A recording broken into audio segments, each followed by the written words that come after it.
নমস্কার বন্ধুরা, তোমাদের সকলকে তোমাদের প্রিয় চ্যানেলে স্বাগত জানাই। আজকে আমরা শুরু করতে চলেছি তোমাদের চলতরিৎ অধ্যায়। অধ্যায়টি একটু বেশ বড় রয়েছে, তবে প্রতিটি বিষয় বোঝার রয়েছে এবং ধীরে ধীরে আমরা এভাবে করতে থাকবো, তাই অধ্যায়টি বড় দেখে ভয় পাওয়ার কোনো দরকার নেই। তাহলে চলো আমরা শুরু করছি চলতরিৎ অর্থাৎ কারেন্ট ইলেকট্রিসিটি। তোমরা হয়তো ছোট ক্লাসে পড়ে এসেছো যে এই মহাবিশ্বে প্রতিটি বস্তু একে অপরকে আকর্ষণ করে মহাকর্ষীয় বল দ্বারা। অর্থাৎ এই যে দুটি পেন রয়েছে, এরা একে অপরকে মহাকর্ষীয় বল দ্বারা আকর্ষণ করছে। এই পেনকে আবার আমি আকর্ষণ করছি, এই পেনও আবার আমাকে আকর্ষণ করছে মহাকর্ষীয় বল দ্বারা। এবং বিজ্ঞানী নিউটন আমাদের জানালেন যে এই যে মহাকর্ষীয় বল তাদের মধ্যে রয়েছে, এই বলের মূল কারণ হচ্ছে এই বস্তুগুলির ভর। অর্থাৎ ভর হচ্ছে বস্তুর একটি ভৌত ধর্ম, যেই ভরের কারণে এদের মধ্যে আকর্ষণ বলের সৃষ্টি হয়। ঠিক তেমন ভাবেই আমরা যদি দুটো ইলেকট্রনের কথা বিবেচনা করি, পরমাণুর মধ্যে যে ইলেকট্রন এবং প্রোটন থাকে, সেক্ষেত্রে আমরা যদি দুটি ইলেকট্রনের কথা বিবেচনা করি, তাহলে আমরা দেখতে পাই দুটি ইলেকট্রন একে অপরকে বিকর্ষণ করে। অর্থাৎ দুটি ইলেকট্রনকে যদি আমরা পাশাপাশি আনি, তারা পরস্পরকে বিকর্ষণ করে দূরে চলে যাওয়ার চেষ্টা করবে। এবং একটি ইলেকট্রন ও একটি প্রোটন, এদেরকে যদি আমরা কাছাকাছি আনি, তাহলে এরা একে অপরকে আকর্ষণ করে। তাহলে এই যে দুটি ইলেকট্রনের মধ্যে বিকর্ষণ বল বা একটি ইলেকট্রন ও একটি প্রোটনের মধ্যে আকর্ষণ বল, এই বলকে বলা হয় তড়িৎ বল। অর্থাৎ এরা একে অপরকে তড়িৎ বল দ্বারা আকর্ষণ করছে। এবং এই তড়িৎ বলের মূল কারণ কি? এই তড়িৎ বলের মূল কারণ হচ্ছে তড়িৎ আধান। একটু তোমরা নতুন শব্দ শুনলে, তড়িৎ আধান। তাহলে তোমাকে যদি বলা হয় তড়িৎ আধান কি, তাহলে শুনে নাও। তড়িৎ আধান বা আধান হচ্ছে কোন বস্তুর এমন একটি ভৌত রাশি যার জন্য সেই বস্তুটি অনাহিত বা আহিত অপর একটি বস্তুর উপর বল প্রয়োগ করে। এখন তোমরা বলবে আহিত অনাহিত মানে কি? এর অর্থ হচ্ছে, যেমন আমার কাছে ধরো এরকম একটি বস্তু রয়েছে, এই বস্তুর একটি ভর রয়েছে, সেই ভর হচ্ছে বস্তুর একটি ভৌত ধর্ম। ঠিক তেমনই আধানও হচ্ছে বস্তুর একটি ভৌত ধর্ম। অর্থাৎ এই বস্তুতে যদি আধান থাকে, তাহলে সেই বস্তুকে আমরা বলি আহিত। অর্থাৎ যে সকল বস্তুতে আধান থাকে সেই সকল বস্তুকে বলা হয় আহিত বস্তু, এবং যে সকল বস্তুর মধ্যে আধান থাকে না সেই সকল বস্তুকে বলা হয় অনাহিত বস্তু। কিন্তু আমরা যদি ভরের কথা লক্ষ্য করি, ভর সকল বস্তুরই থাকে। তাহলে আমরা কি জানলাম? আধান হচ্ছে কোন বস্তুর এমন একটি ভৌত রাশি যার জন্য সেই বস্তু আহিত বা অন্য কোনো আহিত বা অনাহিত বস্তুর উপর বল প্রয়োগ করে। সে এখন আকর্ষণও করতে পারে, বিকর্ষণও করতে পারে, কিন্তু একটা বল প্রয়োগ করে। তাহলে চলো আমরা জেনে নিই আধান সম্পর্কে। এই যে আধান রয়েছে, এই আধান মূলত দু রকমের হয়। একটি হচ্ছে ধনাত্মক আধান এবং একটি ঋণাত্মক আধান। ধনাত্মক আধানকে আমরা প্লাস চিহ্ন দ্বারা প্রকাশ করি, ঋণাত্মক আধানকে আমরা নেগেটিভ চিহ্ন দ্বারা প্রকাশ করি। ঠিক আছে? তাহলে এই যে ধনাত্মক এবং এই যে ঋণাত্মক আধান রয়েছে, এদের মধ্যে একটি বিশেষ সম্পর্ক রয়েছে। সেটি হচ্ছে সমধর্মী আধান সবসময় একে অপরকে বিকর্ষণ করে এবং বিপরীত ধর্মী আধান একে অপরকে আকর্ষণ করে। এর অর্থ কি? এর অর্থ হচ্ছে, একটি হচ্ছে ধনাত্মক আধান, একটি ঋণাত্মক আধান। তাহলে আমাদের কাছে যদি দুটি বস্তু থাকে, যার একটির আধান যদি ধনাত্মক হয় এবং অপরটির আধান যদি ঋণাত্মক হয়, তাহলে কি এরা বিপরীত ধর্মী আধান। তাহলে এই বিপরীত ধর্মী আধান একে অপরকে আকর্ষণ করবে। কিন্তু বিপরীত সমধর্মী আধান একে অপরকে বিকর্ষণ করে। অর্থাৎ এই বস্তুর আধান যদি প্লাস হয়, ধনাত্মক হয়, এবং এই বস্তুর আধান যদি ধনাত্মক হয়, তাহলে এই দুটি বস্তু কিন্তু একে অপরকে বিকর্ষণ করবে। অর্থাৎ তারা দূরে চলে যাওয়ার চেষ্টা করবে, একে অপরের উপর বিকর্ষণ বল প্রয়োগ করবে। আবার এটি একটি বস্তু, এর আধান যদি ঋণাত্মক হয় এবং এর আধান যদি ঋণাত্মক হয়, তাহলে এরা একে অপরকে কিন্তু আবার বিকর্ষণ করবে। আবার এই যে বিপরীত ধর্মী যারা রয়েছে, এরা একে অপরকে আকর্ষণ করবে। এক কথায় বলতে গেলে, যে সমধর্মী আধান রয়েছে, সমধর্মী আধান একে অপরকে বিকর্ষণ করে এবং বিপরীত ধর্মী আধান একে অপরকে আকর্ষণ করে। সমধর্মী আধান একে অপরকে বিকর্ষণ করে এবং বিপরীত ধর্মী আধান একে অপরকে আকর্ষণ করে। এরা একে আকর্ষণ করবে, একে আকর্ষণ করবে, এরা একে বিকর্ষণ করবে, এরা একে বিকর্ষণ করবে। তাহলে আমরা আধান সম্পর্কে জানলাম। আধান কি? আধান হচ্ছে না কিছুই না, সেটি হচ্ছে কোন বস্তুর একটি ভৌত ধর্ম। এই আধান দু প্রকারের হয়, একটি হচ্ছে ধনাত্মক আধান আর একটি হচ্ছে ঋণাত্মক আধান। আর আমরা কি জানলাম? আমরা জানলাম হচ্ছে সমধর্মী আধান একে অপরকে বিকর্ষণ করে এবং বিপরীত ধর্মী আধান একে অপরকে আকর্ষণ করে। তাহলে এবার একটি প্রশ্ন আসার কথা, যে এই যে সমধর্মী আধান একে অপরকে বিকর্ষণ করছে বা বিপরীতধর্মী আধান একে অপরকে আকর্ষণ করছে, তো তারা কি পরিমাণ বল দিয়ে আকর্ষণ করছে বা কি পরিমাণ বল দিয়ে একে অপরকে টানছে বা কি পরিমাণ বল দিয়ে একে অপরকে ঠেলছে। অর্থাৎ এই যে আকর্ষণ বা বিকর্ষণ রয়েছে, এই আকর্ষণ বল বা বিকর্ষণ বলের মান কত সেটি যদি আমরা জানতে চাই, তাহলে বিজ্ঞানী কুলম্ব সর্বপ্রথম আমাদেরকে জানান যে যে কোনো দুটি ধরো আধান রয়েছে, সেই আধান দুটির মধ্যে কি পরিমাণ বল কাজ করবে, সেই আধান দুটির মধ্যে যে পরিমাণ বল কাজ করবে সেই বল সংক্রান্ত একটি আমাদের সমীকরণ দেয় বিজ্ঞানী কুলম্ব, একটি সূত্রের আকারে দেন। তাহলে চলো সেই কুলম্বের সূত্র আমরা জেনে নিই। আচ্ছা, তার আগে একটি জিনিস বলো তো, তাহলে যে এই যে দুটি ইলেকট্রন রয়েছে এরা একে অপরকে বিকর্ষণ কেন করছিল? এই যে ইলেকট্রন এবং প্রোটন রয়েছে এরা একে অপরকে আকর্ষণ কেন করছিল? এর কারণ হচ্ছে ইলেকট্রনের আধান হচ্ছে ঋণাত্মক, ইলেকট্রনের আধান ঋণাত্মক এবং প্রোটনের আধান ধনাত্মক। এবার আমরা যদি দুটি ইলেকট্রনকে একে অপরের কাছে আনি, তাহলে কি দুটি ঋণাত্মক, তাহলে দুজনকে কি করবে? বিকর্ষণ করবে, সমধর্মী আধান। আবার যদি একটি ইলেকট্রন ও একটি প্রোটনকে আমরা কাছাকাছি আনি, তাহলে তারা একে অপরকে আকর্ষণ করবে, টানবে একে অপরকে। কারণ কি? ইলেকট্রন হচ্ছে ঋণাত্মক আধান এবং প্রোটন হচ্ছে ধনাত্মক আধান। অর্থাৎ ইলেকট্রন ও প্রোটন ভিন্ন ধর্মী আধান, বিপরীত ধর্মী আধান হওয়ায় তারা একে অপরকে আকর্ষণ করছিল। ঠিক আছে, এটা তো আমরা জানলাম। তাহলে এই যে আকর্ষণ বল রয়েছে, এই আকর্ষণ বলের মান কত?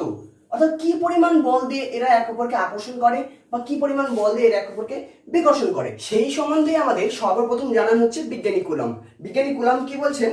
তিনি বলছেন যে আমরা যদি দুটি বিন্দু আধান কল্পনা করি, ধরো একটি বিন্দু আধান রয়েছে Q1 আর একটি বিন্দু আধান রয়েছে Q2। বিন্দু আধান মানে কি? বিন্দু আধান মানে হচ্ছে যে সকল আধান, এই দুটি হচ্ছে বিন্দু আধান। এর অর্থ হচ্ছে এই দুটি আধানের ব্যাসার্ধ তাদের মধ্যবর্তী যে দূরত্ব রয়েছে তার তুলনায় অনেক ছোট। অর্থাৎ আমি যদি এত বড় কোনো একটা আধান কল্পনা করি, আরো একটি এত বড় আধান কল্পনা করি, এবং সেই দুটি আধানের মধ্যে দূরত্ব যদি অনেক বেশি হয় তাদের ব্যাসার্ধের তুলনায়, তাহলে সেই আধান দুটোকে বলা হবে বিন্দু আধান। তো বিজ্ঞানী কুলম্ব কি বলছেন? বিজ্ঞানী কুলম্ব বলছেন যে দুটি বিন্দু আধানের মধ্যে আকর্ষণ বা বিকর্ষণ বল আধান দুটির গুণফলের সমানুপাতিক এবং তাদের মধ্যবর্তী দূরত্বের বর্গের ব্যস্তানুপাতিক। এর অর্থ হচ্ছে আমরা ধরো দুটি আধান নিলাম, একটি হচ্ছে Q1 একটি Q2, এবং এদের মধ্যবর্তী দূরত্ব ধরে নিলাম r, এবং এরা যদি একে অপরকে F পরিমাণ বল প্রয়োগ করে, তাহলে বিজ্ঞানী কুলম্ব বলছেন যে এরা একে অপরের উপর যে বল প্রয়োগ করে F, সেই বল আধান দুটির গুণফলের সমানুপাতিক, অর্থাৎ Q1 Q2। এই বল F আধান দুটির গুণফলের সমানুপাতিক এবং এই বল F তাদের মধ্যবর্তী দূরত্বের বর্গের ব্যস্তানুপাতিক। এটি হচ্ছে বিজ্ঞানী কুলম্ব আমাদের বলে দিলেন। তাহলে এই দুটি সমীকরণকে আমরা যদি সমন্বয় করি, সমন্বয় করে আমরা কি পাবো? সমন্বয় করে আমরা পাবো F সমানুপাতিক, এই দুটো সমানুপাতিক রয়েছে, তাহলে এই দুটোকে গুণ করে দেবো আমরা, Q1 Q2 গুণ 1/r², তাহলে ডিভাইডেড বাই r²। এবার এখানে সমানুপাতিক চিহ্ন আমরা যদি তুলতে চাই, তাহলে আমাদের কি করতে হবে? সমানুপাতিক চিহ্ন তুলে আমরা একটি ধ্রুবক নিই। এবার এই ক্ষেত্রে সাধারণত সব ক্ষেত্রে আমরা ধ্রুবক কে ধরি, কিন্তু এই ক্ষেত্রে আমরা ধ্রুবক কে ড্যাশ নেব। কেন কে ড্যাশ নেব আমি বলছি। তাহলে ধ্রুবক নিলাম কে ড্যাশ, আর কি পড়ে থাকলো Q1 Q2 বাই r²। তাহলে এটি হয়ে গেল আমাদের কুলম্বের সূত্র। বিজ্ঞানী কুলম্ব বলেন যে দুটি বিন্দু আধান যদি Q1 Q2 হয় এবং তাদের মধ্যবর্তী দূরত্ব যদি r হয়, তাহলে সেই দুটি বিন্দু আধানের মধ্যে কি পরিমাণ আকর্ষণ বা বিকর্ষণ বল কাজ করবে? সেই আকর্ষণ বল হচ্ছে F, আর F সমান সমান এত। তাহলে এখানে আমরা একটি ধ্রুবক পাচ্ছি কে ড্যাশ, এই ধ্রুবককে বলা হয় কুলম্ব ধ্রুবক। বিজ্ঞানী কুলম্বের সূত্র দিলেন, সেজন্য বলা হয় কুলম্ব ধ্রুবক। এবার এখানে প্রশ্ন হচ্ছে এখানে আমরা কে ড্যাশ নিলাম কেন? এর কারণ হচ্ছে তোমরা যখন ক্লাস 11-এ উঠবে তখন এই চলতড়িৎ, এই তড়িৎ সম্পর্কে আরো ভালো করে জানবে, কুলম্ব সূত্র সম্বন্ধে আরো জানবে। তো সেক্ষেত্রে তোমরা দেখবে সেক্ষেত্রে একটি কে যে রয়েছে, আমরা এখানে ধ্রুবক যে কে ধরলাম না কেন, সেক্ষেত্রে কে সমান সমান অন্য একটি রাশিকে প্রকাশ করা হয়, কে দিয়ে প্রকাশ করা হয় পরাবৈদ্যুতিক ধ্রুবক। এখন পরাবৈদ্যুতিক ধ্রুবক কি সে সকল কিছু সম্বন্ধে এখন মাথা ঘামানোর দরকার নেই, শুধু জেনে রাখো এই কে কে পরাবৈদ্যুতিক ধ্রুবক বলা হয় মাধ্যমের। সেই জন্য এখানে এই ধ্রুবক এখানে কে লেখা হয় না, এই কে হচ্ছে এখানে কে ড্যাশ লেখা হয়। কে ড্যাশ হচ্ছে কুলম্ব ধ্রুবক। তো তোমরা পরীক্ষায় এখানে কে ড্যাশ লিখবে আর পরীক্ষায় লিখবে কে ড্যাশ হচ্ছে কুলম্ব ধ্রুবক। তাহলে কুলম্ব সূত্র হয়ে গেল। এবার এখানে একটি প্রবলেম রয়েছে, এই যে কুলম্বের সূত্রটি আমরা বলছি, এই কুলম্ব সূত্রের কিন্তু সব ক্ষেত্রে প্রযোজ্য হবে না, কিছু সীমা মানে কিছু সীমা রয়েছে। কি কি সেই সীমা, অর্থাৎ কোন কোন ক্ষেত্রে এই কুলম্ব সূত্র প্রয়োগ করা যাবে এবং কোন কোন ক্ষেত্রে প্রয়োগ করা যাবে না। না, বলছে যে এই যে দুটি বিন্দু আধান রয়েছে, বিন্দু আধান দুটিকে কিন্তু স্থির আধান হতে হবে, অর্থাৎ এই আধান দুটি যদি স্থির অবস্থায় থাকে তাহলে তাদের মধ্যে কিন্তু এই যে বল কাজ করবে সেটা আমরা এই কুলম্বের সূত্রের সাহায্যে বের করতে পারবো। কিন্তু আধান দুটি যদি চলাফেরা করে, এক জায়গায় যদি স্থির না থেকে কোনো একটি কিংবা দুটি যদি চলাফেরা করে, তাহলে তাদের মধ্যে বল কিন্তু আমরা কুলম্বের সূত্রের সাহায্যে বের করতে পারবো না। তাহলে এটি মনে রাখবে যে কুলম্বের সূত্রের প্রযোজ্যতা কি, না কুলম্বের সূত্র শুধুমাত্র স্থির আধানের ক্ষেত্রে প্রযোজ্য হয় এবং আধান দুটিকে অবশ্যই বিন্দু আধান হতে হবে এবং কুলম্বের সূত্র সর্বদাই বিন্দু আধানের ক্ষেত্রে প্রযোজ্য। এই হচ্ছে কুলম্বের সূত্রের দুটি প্রযোজ্যতা। তোমরা খাতায় লিখে নাও, আর এগুলো যেগুলো করাচ্ছি এগুলো তো প্রথম থেকে তোমরা নোট করতেই থাকো, নোট করার অভ্যাস ছাড়বে না। আরেকটি জিনিস, বিন্দু আধান কি? বিন্দু আধান হচ্ছে আধান দুটির মধ্যবর্তী দূরত্ব যখন তাদের ব্যাসার্ধের তুলনায় খুবই নগণ্য হয়। এখানে যেমন ধরো এই একটি বিন্দু আধান, এর ব্যাসার্ধ খুবই ছোট এবং এদের তুলনায় এদের মধ্যবর্তী দূরত্ব যেহেতু অনেক বড়, সেহেতু এই দুটি আধানকে আমরা বিন্দু আধান বলছি। ঠিক আছে, তাহলে আমরা এটা জানলাম কুলম্বের সূত্রের গাণিতিক রূপ এটি। ওকে, এবার এটা নিয়ে একটু আগে এগোই। এবার সিজিএস পদ্ধতি এবং এসআই পদ্ধতিতে এই কুলম্ব ধ্রুবক কে ড্যাশের মান কিন্তু বিভিন্ন হয়। ঠিক আছে, যেমন এসআই পদ্ধতিতে এফ সমান সমান আমরা এটা পেলাম। এসআই পদ্ধতিতে কি হয়, এসআই পদ্ধতিতে কে ড্যাশ সমান সমান কে ড্যাশের মান একটি রয়েছে, হ্যাঁ, সেই কে ড্যাশ সমান সমান হয় 1/4 পাই এপসাইলন নট। এই কে ড্যাশ সমান সমান হয় 1/4 পাই এপসাইলন নট। এবং যদি বলা হয় এপসাইলন নটটা কি, না এই এপসাইলন নট এটি একটি নতুন শব্দ, এটি হচ্ছে একটি গ্রিক শব্দ। তোমরা শুধু খাতায় এটি লিখে রাখো যে এসআই পদ্ধতিতে এই কুলম্ব ধ্রুবক কে ড্যাশ সমান সমান হয় 1/4 পাই এপসাইলন নট এবং এই এপসাইলন নট কে বলা হয় মাধ্যমের তড়িৎ ভেদ্যতা। মাধ্যমের তড়িৎ ভেদ্যতা তোমরা এই সকল জিনিস সম্বন্ধে উচ্চ ক্লাসে পড়বে। মাধ্যমের তড়িৎ ভেদ্যতা, খালি এটি লিখে রাখো যে এপসাইলন নট সমান সমান মাধ্যমের তড়িৎ ভেদ্যতা। ঠিক আছে, আরেকটি জিনিস যে এই যে 1/4 পাই এপসাইলন নট যেটি হচ্ছে কে ড্যাশের মান অর্থাৎ কুলম্ব ধ্রুবকের মান, এর ক্ষেত্রে যদি আধান দুটি বায়ু মাধ্যমে বা শূন্য মাধ্যমে থাকে, অর্থাৎ শূন্য মাধ্যম বা বায়ু মাধ্যমের ক্ষেত্রে এই 1/4 পাই এপসাইলন নট এর একটি মান রয়েছে। কত সেই মান? সেই মান হয় 9 × 10⁹। এই জিনিসটি মনে রাখবে। অর্থাৎ শূন্য মাধ্যম বা বায়ু মাধ্যমে যদি বলা হয় কুলম্ব ধ্রুবকের মান কত, তাহলে বলবে যে এসআই পদ্ধতিতে শূন্য মাধ্যমে বা বায়ু মাধ্যমে কুলম্ব ধ্রুবকের মান হয় 9 × 10⁹। আর সিজিএস পদ্ধতিতে এই কুলম্ব ধ্রুবক বায়ু মাধ্যমে, সিজিএস পদ্ধতিতে বায়ুতে বা শূন্য মাধ্যমে, ঠিক আছে, বায়ু মাধ্যমে বা শূন্য মাধ্যমে এই কুলম্ব ধ্রুবক কে ড্যাশের মান হয় 1। ঠিক আছে, এই জিনিসটা তাহলে মনে রাখবে। তাহলে কুলম্ব ধ্রুবক কে ড্যাশ, এই কুলম্ব ধ্রুবকের মান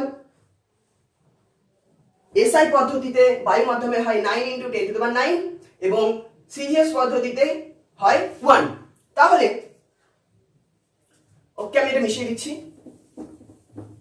তাহলে দেখো এই যে কুলম্বের সূত্র আমরা পেলাম এখানে F সমান সমান K dash into Q1 Q2 by R square, এই সমীকরণটিকে তাহলে আমরা সিজিএস পদ্ধতিতে বায়ু মাধ্যমে কি লিখতে পারবো? আমরা সিজিএস পদ্ধতিতে বায়ু মাধ্যমে যেটি লিখতে পারবো, F সমান সমান কি রয়েছে, K into Q1 Q2 by R square. কিন্তু বায়ু মাধ্যমে বা শূন্য মাধ্যমে সিজিএস পদ্ধতিতে K ড্যাশের মান কত? K ড্যাশের মান 1। তাহলে এটি 1 হয়ে গেলে শুধু এটি পড়ে থাকবে, আমাদের কাছে শুধু পড়ে থাকবে Q1 Q2 by R square. আবার এসআই পদ্ধতিতে তাহলে কুলম্বের সূত্রটি কি হবে? এসআই পদ্ধতিতে বায়ু মাধ্যমে এই F সমান সমান কি হবে, K dash into Q1 Q2 by R square. কিন্তু এই K ড্যাশের মান কত বায়ু মাধ্যমে? K ড্যাশের মান এত।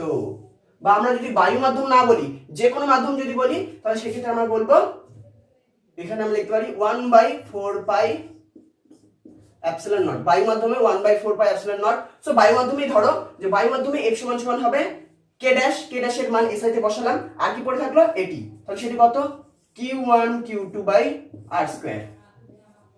সো এই ক্ষেত্রে অত মাথা ঘামানোর দরকার নেই, আমরা কুলম্বের সূত্র জানলাম। এটি হচ্ছে কুলম্বের ধ্রুবক এসআই পদ্ধতিতে কুলম্বের ধ্রুবকের শূন্য মাধ্যমে বা বায়ু মাধ্যমে মান হয় 1/4 পাই এপসিলন নট এবং 1/4 পাই এপসিলন নট মানে কত, বায়ু মাধ্যমে সেটি 9 × 10⁹। আর বায়ু মাধ্যমে সিজিএস পদ্ধতিতে কুলম্ব ধ্রুবকের মান হচ্ছে 1, যার জন্য কুলম্ব সূত্রটি হয়ে যাচ্ছে এটি। তাহলে আমাদের মোট যে জিনিসটি মনে রাখতে হবে সেটি হচ্ছে এসআই পদ্ধতিতে কুলম্বের সূত্র হচ্ছে এটা, খাতায় ভালো করে এরকম লিখে রাখো। আর সিজিএস পদ্ধতিতে কুলম্বের সূত্র হচ্ছে এটি। এবং অবশ্যই আধান দুটিকে কিন্তু বায়ু মাধ্যম বা শূন্য মাধ্যমে হতে হবে। আর মাধ্যম পরিবর্তন হলে এই কুলম্ব ধ্রুবকের মান পরিবর্তন হয়। এখানে আরেকটি পয়েন্ট আসলো, এই যে কুলম্ব ধ্রুবক রয়েছে, এই কুলম্বের ধ্রুবক কিন্তু মাধ্যমের উপর নির্ভরশীল। অর্থাৎ তুমি কোন মাধ্যমে রাখছো সেই মাধ্যমের উপর নির্ভর করে কে এর মান পরিবর্তন হবে। বায়ু মাধ্যমে কে এর মান সিজিএস পদ্ধতিতে 1 এবং এসআই পদ্ধতিতে 1/4πε0 বা 9 × 10⁹। এবার যদি আমরা আধান দুটিকে জলে নিয়ে যাই বা অন্য কোনো মাধ্যমে নিয়ে যাই, সেই মাধ্যমে কিন্তু এই কুলম্ব ধ্রুবকের মান পরিবর্তন হবে। তখন কিন্তু আর এই 1 হবে না, 9 × 10⁹ হবে না। অর্থাৎ কুলম্ব ধ্রুবকের মান যেহেতু সব জায়গাতে সমান হয় না, এটি যেহেতু মাধ্যমের উপর নির্ভরশীল, সেই জন্য কুলম্বের ধ্রুবককে কিন্তু আমরা সর্বজনীন ধ্রুবক বলতে পারি না।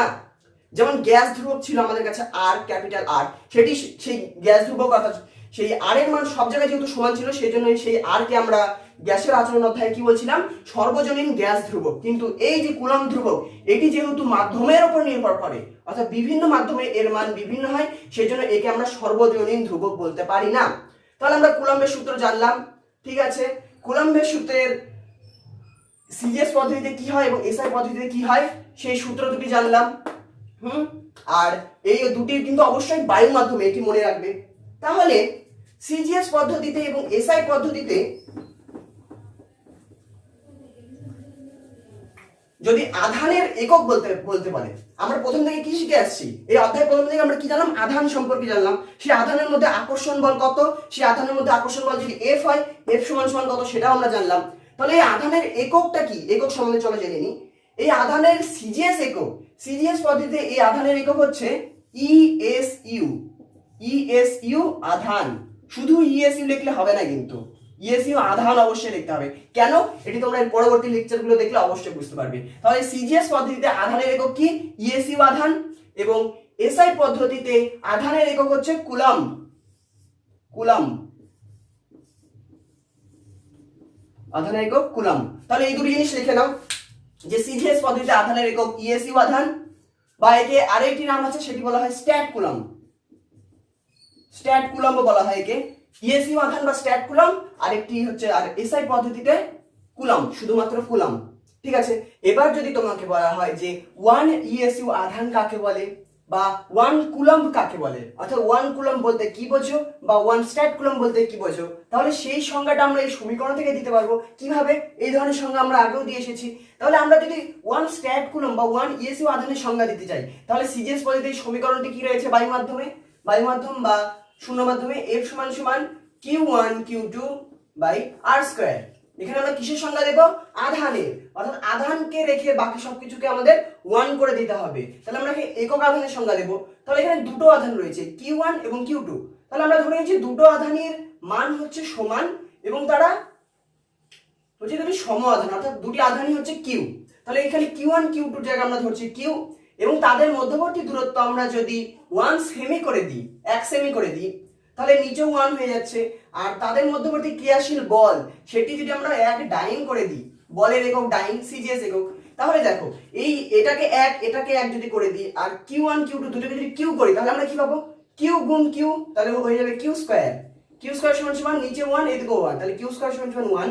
বা আমরা কি লিখতে পারি, Q সমান সমান আধান সমান সমান লিখতে পারি প্লাস মাইনাস 1। তাহলে আমরা কি পেয়েছি, একক আধান।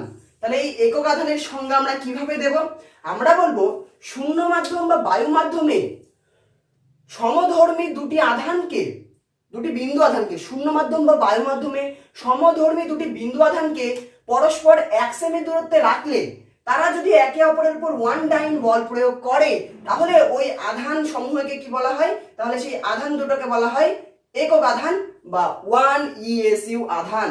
সেটা আমরা কি বলবো, 1 ইএসইউ আধান বা 1 স্ট্যাট কুলম্ব বা 1 স্ট্যাট কুলম্ব, 1 ইএসইউ আধান বা 1 স্ট্যাট কুলম্ব হয়ে গেল। কিভাবে দেবে, তারপরে যদি বলে 1, এবার 1 কুলম্বের সংজ্ঞা কি করে দেব, তাহলে চলো 1 কুলম্বের সংজ্ঞাটা আমরা করে নিচ্ছি। তাহলে কুলম্ব কি, এসআই একক, আর এসআই এককে কি সমীকরণ রয়েছে আমাদের, এই সমীকরণটি আমাদের ব্যবহার করতে হবে সংজ্ঞা দিতে গেলে, ঠিক আছে। তাহলে এসআই একক আমরা সমীকরণটি লিখে নিই। সমীকরণটি কি রয়েছে, F সমান সমান F4 সমান সমান 1/4πε0 বা ε0 Q1 Q2 by R square. এখানে আমরা কিসের সংজ্ঞা দেব? এখানে আমরা সংজ্ঞা দেব R স্কয়ার, সংজ্ঞা দেব আধান অর্থাৎ Q এর সংজ্ঞা দেব। তাহলে এই ক্ষেত্রে আমরা Q1 Q2 সমান সমান Q ধরে নিচ্ছি। ধরছি দুটি আধানের মানই হচ্ছে Q। তাদের মধ্যবর্তী দূরত্ব আমি ধরে নিলাম 1 মিটার। মিটার কেন? কারণ এটি এসআই এককের সংজ্ঞা দিচ্ছি আমরা আধানের, তাহলে এটি 1 মিটার যদি হয়। কিন্তু এখানে একটা জিনিস লক্ষ্য করো, যখন সিজিএস এর সংজ্ঞা দিচ্ছিলাম তখন কিন্তু এই Q1 Q2 R স্কয়ার এখানে আর কিছু ছিল না, এখানে কি ছিল? 1 ছিল। অর্থাৎ এটা কি ছিল? কুলম্ব ধ্রুবক। কুলম্ব ধ্রুবকের মান 1 ছিল।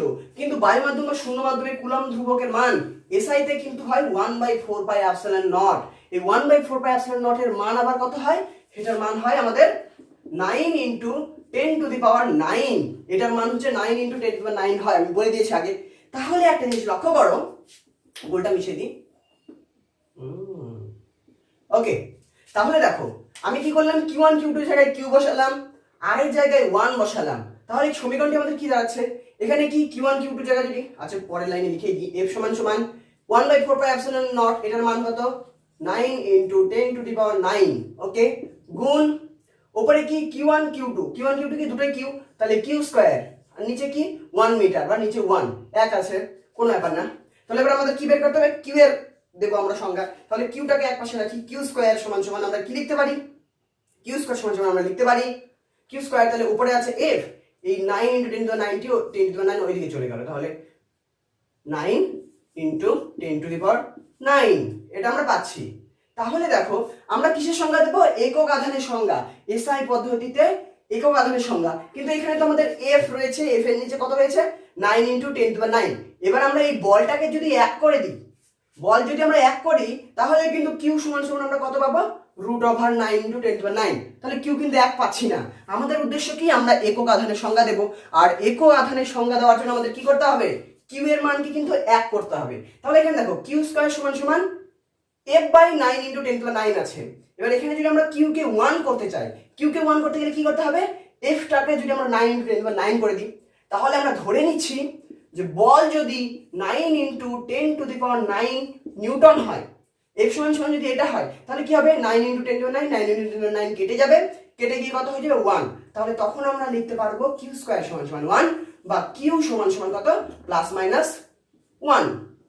তাহলে আধান হয়েছে একক আধান। তাহলে একক আধান সিজিএস পদ্ধতিতে কখন দিতে পারবো? যখন আধান দুটির মধ্যে ক্রিয়াশীল বলের মান কত হবে?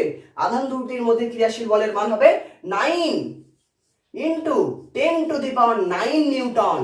যেমন সিজিএস এ যখন আমরা সংজ্ঞা দিচ্ছিলাম তখন আধান দুটির মধ্যে ক্রিয়াশীল বল কিন্তু 1 ডাইন ধরে নিয়েছিলাম, আমরা এই ক্রিয়াশীল বল 1 ধরে নিয়েছিলাম, আরো 1 ধরে নিয়েছিলাম, তাহলে কিউ সমান 1 পেয়ে যাচ্ছিলাম। কিন্তু যখন এসআই পদ্ধতিতে করব তখন কিন্তু এই f সমান সমান, যেটা f ধরছি আমরা, এই f সমান সমান কিন্তু আমাদের ধরতে হবে 9 into 10 to the power 9 Newton. তাহলে কি হবে? এইদিকে 9 ইনটু 10 টু দি পাওয়ার 9 আর এই পাশে যে 1/4 পাই এপসিলন নট সেটা সমান সমান 9.10 টু দি পাওয়ার 9। তাহলে সেই দুটো কেটে যাবে, কেটে গিয়ে কিউ সমান সমান কি হয়ে যাবে? প্লাস মাইনাস 1, অর্থাৎ আধান হয়ে যাবে একক। তাহলে এক্ষেত্রে আমরা সংজ্ঞাটি কিভাবে দেব? 1 কুলম্ব। তাহলে 1 কুলম্বের সংজ্ঞা আমরা কিভাবে দেব? আমরা বলবো যে শূন্য মাধ্যমে বা বায়ু মাধ্যমে দুটি সমধর্মী বিন্দু আধানকে, দুটি সমমানের বিন্দু আধানকে এবং সমধর্মী বিন্দু আধান, দুটি সমধর্মী ও সমমানের বিন্দু আধানকে পরস্পর থেকে 1 মিটার দূরত্বে রাখলে তারা যদি একে অপরের উপর 9 into 10 to the power 9 newton বল প্রয়োগ করে, তাহলে সেই আধান দুটিকে কি বলা হয়? তাহলে সেই আধান সমূহকে বলা হয় 1 কুলম্ব বলা হয়। তাহলে 1 কুলম্বের সংজ্ঞা আমরা শিখলাম। যদি এই 1 কুলম্ব বা 1 ইএসও আধানের সংজ্ঞাতে তোমাদের যদি কোথাও কারো কোনো অসুবিধা হয়ে থাকে তাহলে তোমরা ভিডিওটি আরো একবার দেখবে, তাহলে আশা করি বুঝতে পারবে। তাহলে এখন মোদ্দা কথা হচ্ছে, আমরা তো এখানে চলতড়িৎ সম্বন্ধে পড়তে এসেছি, তাহলে আমাদের এসব আধান সম্বন্ধে বলা হচ্ছে কেন? আমরা আধান সম্পর্কে কেন পড়ছি? আধানের কিছু বৈশিষ্ট্য সম্বন্ধে আমরা জানলাম, যে সমধর্মী আধান পরস্পরকে বিকর্ষণ করে, বিপরীতধর্মী আধান পরস্পরকে আকর্ষণ করে। কি পরিমাণ বল দ্বারা আকর্ষণ বা বিকর্ষণ করে সেটা আমরা কুলম্বের সূত্রের সাহায্যে জানছি। এসআই ও সিজিএস পদ্ধতিতে বায়ুর মাধ্যমে তাদের বিভিন্ন মান হয় সেই সম্বন্ধে জানছি। তো আমরা পড়তে এসেছি চলতড়িৎ, তাহলে আমরা এখানে আধান সম্পর্কে কেন যাচ্ছি? আসলে এই যে তড়িৎ আধানের কথা আমরা বলছি, এই তড়িৎ আধানটি যখন স্থির থাকে, ধরো এটি একটি জায়গা, কোনো একটা কিছুর উপরে তড়িৎ আধান যখন স্থির অবস্থায় থাকে, এই তড়িৎ আধান যখন চলাফেরা করে না, এক জায়গায় স্থির থাকে, তখন তাকে আমরা বলি স্থির তড়িৎ।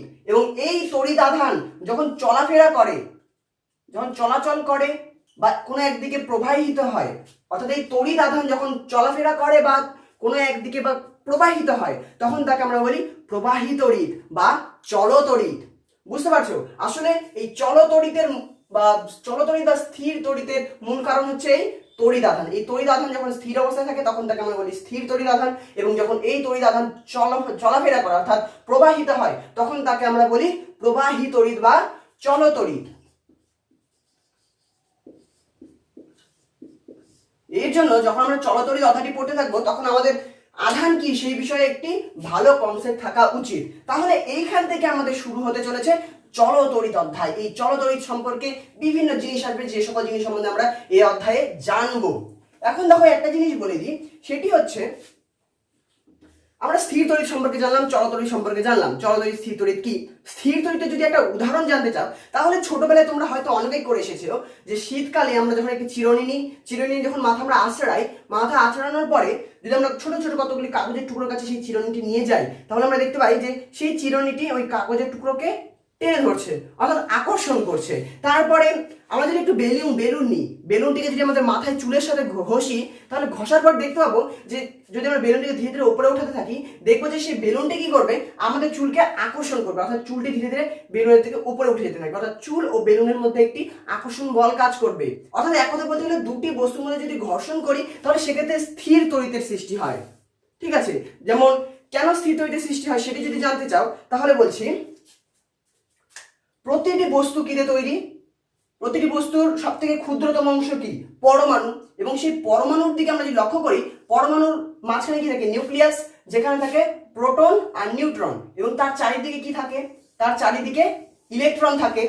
এবার একটি নিস্তড়িত পরমাণুর ক্ষেত্রে, অর্থাৎ যে পরমাণুতে কোনো আধান নেই, সেই নিস্তড়িত পরমাণুর ক্ষেত্রে সমান সংখ্যক প্রোটন থাকে এবং সমান সংখ্যক ইলেকট্রন থাকে। এবার আমরা কি জানি যে ইলেকট্রনের আধান ঋণাত্মক, প্রোটনের আধান ধনাত্মক। এবার একটি নিস্তড়িত পরমাণুতে তোমার সমান সংখ্যক প্রোটন ও সমান সংখ্যক ইলেকট্রন যদি থাকে তাহলে সেই পরমাণুটিকে কি বলবো আমরা?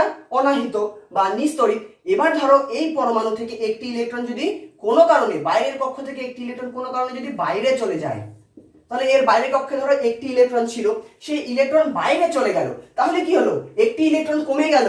একটি ইলেকট্রন কমে গেল মানে কি? প্রোটন সংখ্যা বেড়ে গেল। অর্থাৎ প্রোটন ধরো ছিল 6টি, যেমন কার্বন পরমাণুর ক্ষেত্রে আমরা যদি দেখি প্রোটন 6টি থাকে, ইলেকট্রন 6টি থাকে। ঠিক আছে? প্রোটন 6টি, ইলেকট্রন 6টি। ইয়েস, তাহলে প্রোটন 6টি, ইলেকট্রন 6টি। এবার যদি বাইরের কক্ষ থেকে কোনো কারণে একটি ইলেকট্রন যদি চলে যায় তাহলে ইলেকট্রন কটা থাকবে? ইলেকট্রন 5টা আর প্রোটন 6টা। তাহলে দেখো প্রোটনের 6টা প্লাস আর কি 5টা মাইনাস কি ইলেকট্রন, তাহলে ইলেকট্রন আর প্রোটনকে আমরা যোগ করলে কি পাবো? +1। অর্থাৎ একটি প্রোটন যেহেতু বেশি থাকছে ইলেকট্রনের থেকে, সেই জন্য সেই পরমাণুটি তখন কি হয়ে যাবে? আহিত হয়ে যাবে। অর্থাৎ একটি প্রোটন বেশি থাকার কারণে তার আধান হবে ধনাত্মক। ঠিক এই জন্যই যখন আমরা দুটি বস্তুকে ঘষি, অর্থাৎ এই কাপড়ের সঙ্গে ধরে এই প্লাস্টিকের পেনটিকে আমরা যখন ঘষছি, সো এই দুটি বস্তুর মধ্যে ঘর্ষণের ফলে কি হয়? একটি বস্তু থেকে কি হয়? এটি ধরো একটি বস্তু, এটি একটি বস্তু, এদের মধ্যে ঘর্ষণ সৃষ্টি করা হচ্ছে, এবং এদের মধ্যে ঘর্ষণ করার ফলে কি হয়? একটি বস্তু থেকে কিছু সংখ্যক ইলেকট্রন আরেকটি বস্তুতে চলে যায়। এবার যেই বস্তু থেকে ইলেকট্রন চলে যাচ্ছে সেই বস্তুকে কি হবে? ইলেকট্রন কমে যাচ্ছে। ইলেকট্রন কমে যাচ্ছে মানে প্রোটন বেড়ে যাচ্ছে, আর প্রোটন বেড়ে যাওয়া মানে কি? এর আধান কি হচ্ছে? ধনাত্মক হয়ে যাচ্ছে। আমরা দেখলাম যে ইলেকট্রন চলে গেলে প্রোটন বেড়ে যায় এবং আধান ধনাত্মক হয়ে যায়। সেই জন্য যেই বস্তু থেকে ইলেকট্রন চলে যায় সেই বস্তু কি হয়? ধনাত্মক আধানে আহিত হয়। আর এই যে পাশের বস্তু ছিল, এই বস্তুতে কি হলো? ইলেকট্রন চলে আসলো, অর্থাৎ ইলেকট্রন সংখ্যা বেড়ে গেল। আর ইলেকট্রন সংখ্যা বেড়ে গেল মানে কি? ঋণাত্মক আধান বেড়ে গেল। সেই জন্য এই বস্তুটি কি হয়ে যায়? ঋণাত্মক আধানে আহিত হয়ে যায়, আর এই বস্তুটি ধনাত্মক আধানে আহিত হয়ে যায়। এবার এই দুটি বস্তু তখন কি হচ্ছে? বিপরীতধর্মী আধানে আহিত হচ্ছে, যার জন্য তারা একে অপরকে আকর্ষণ করছে।